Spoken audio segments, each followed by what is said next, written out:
Welcome to another awesome day of FileMaker training. I'm Richard Carlton, creator of fmtraining.tv, where every day at 1 o'clock Pacific time, we are doing FileMaker training on the world's most awesome platform. So today is interesting because we have a lot of hot news. We are here at Claris headquarters, which is always exciting. If you want to support the channel, once again, this is totally free. The content here is free. Most of all our files are free. But if you want to support the channel, purchase one of the training bundles. We greatly appreciate it. It really helps us out quite a bit. It keeps the lights on, and it frankly allows me to pay Margaret and all the other people that help with the live streams because it's a large team. May not only seem like it's just Richard and Margaret or intermittently Nick will be here. So we have to fund all that. Plus there's video editors and things like that. So we greatly appreciate that. So, okay, we're now going to start the kind of this open kind of Q&A. We have some questions are but if it's a relevant question, Margaret, this is what, okay, if you're a professional FileMaker person or you work at Claris, you should be prepared to say, I don't know the answer, right? That's a possible answer here that I might have is I don't know, okay?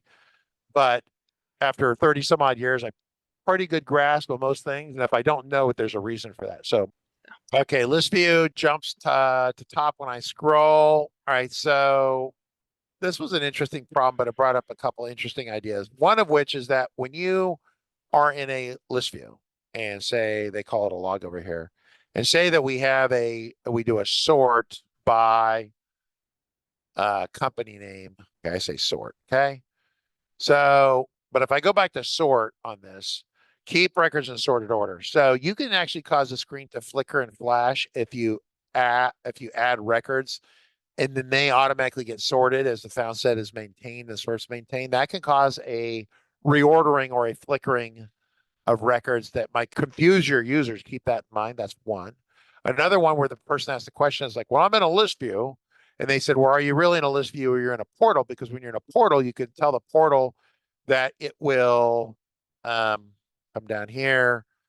You need a portal with more stuff on it. But you double click it.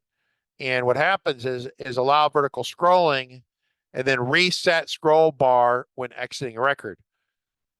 That's kind of a backwards thing, but what it does is reset to the top of the portal, reset the focus to the top row of the portal after you leave, okay? That makes sense. Otherwise, when you come back to the portal, say you're way down like 80 portal rows down, right? You don't want to scroll back to 80, so you turn this off, right? So that came up as a question, right? Like, what is this and what does that matter? If you have 5 items on screen, it doesn't matter, okay? But if you have a portal with a bunch, then that's going to be an issue, right?